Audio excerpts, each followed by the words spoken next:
এই মুহূর্তে দুই বাংলা আবহাওয়ার এক ভয়ঙ্কর পরিবর্তনের খবর নিয়ে হাজির হয়েছে। তীব্র গরমে যখন মানুষ হাঁসফাঁস করছে, ঠিক তখনই আচমকা ঘুরে দাঁড়ালো আবহাওয়া। কালো মেঘে ঢেকে যাচ্ছে আকাশ, বজ্রপাতের তাণ্ডব শুরু।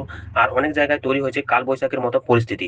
আজ 2 তারিখ, গাঙ্গেয় দক্ষিণবঙ্গ অর্থাৎ গাঙ্গেয় দক্ষিণবঙ্গ এবং উত্তরবঙ্গ দুই জায়গাতেই শুরু হয়েছে বড় পরিবর্তন। যদি আমরা গাঙ্গেয় দক্ষিণবঙ্গ দেখি, কলকাতা, হাওড়া, হুগলি এই সমস্ত এলাকাতে, অর্থাৎ কলকাতার মধ্যে সল্টলেক, নিউটাউন, গড়িয়া, বেহালা, হাওড়াতে হচ্ছে উলুবেড়িয়া, বাগনান, আমতা, হুগলিতে চুঁচুড়া, আরামবাগ, শ্রীরামপুর।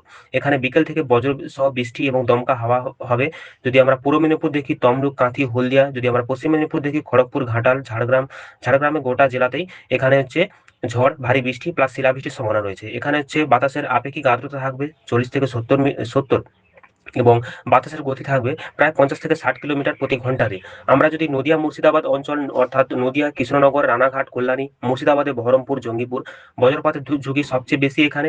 যদি আমরা বর্ধমান, বীরভূম অঞ্চলে দেখি, পূর্ব বর্ধমানের মধ্যে হচ্ছে বর্ধমান, কাটোয়া, পশ্চিম বর্ধমানে হচ্ছে আসানসোল, দুর্গাপুর, বীরভূম, সিউড়ি, বোলপুর। এখানে হচ্ছে দমকা হাওয়া প্লাস বজ্রঝড় সম্ভাবনা প্রবল বেশি। এবং এখানে হচ্ছে বাতাসের আপেক্ষিক আর্দ্রতা থাকবে 50 থেকে 60 এবং বাতাসের গতি থাকবে প্রায় 40 থেকে 60 কিলোমিটার। যদি আমরা দক্ষিণ চব্বিশ পরগনা, উত্তর চব্বিশ পরগনা দেখি, উত্তর চব্বিশ পরগনা বারাসাত, বনগাঁ, দক্ষিণ চব্বিশ পরগনা বারুইপুর, ক্যানিং, ডায়মন্ড হারবার ভারী বৃষ্টি প্লাস বজ্রপাত প্রচুর পরিমাণে হবে এবং এখানে শিলাবৃষ্টিও হওয়ার সম্ভাবনা খুবই প্রবল। সুন্দরবন এলাকা যদি আমরা দেখি, অর্থাৎ হচ্ছে দক্ষিণ চব্বিশ পরগনা উপকূল অঞ্চল, এখানে ঝোড়ো হাওয়া প্লাস বজ্রপাত এবং জলোচ্ছ্বাসের সম্ভাবনা প্রবল রয়েছে। যদি আমরা উত্তরবঙ্গে দেখি, উত্তরবঙ্গের পরিস্থিতি কম ভয়ঙ্কর নয়। দার্জিলিং ও কালিম্পং, পাহাড়ি এলাকায় বজ্রসহ বৃষ্টি, কালিম্পং ভূমিধসের ঝুঁকি থাকবে। জলপাইগুড়ি, আলিপুরদুয়ার এবং যদি আমরা ভারী বৃষ্টি ও ঝড়ো হাওয়া এখানে প্রবল রইবে।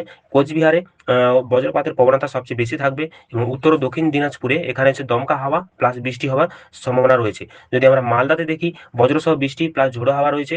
বড় সতর্কতা, দমকা হাওয়া 40 থেকে 60 কিমি ঘন্টায় হতে পারে। বজ্রপাত অত্যন্ত বিপজ্জনক, হঠাৎ ভারী বৃষ্টি হওয়ার সম্ভাবনা রয়েছে, শিলাবৃষ্টির সম্ভাবনা রয়েছে, বিদ্যুৎ বিচ্ছিন্ন হতে পারে।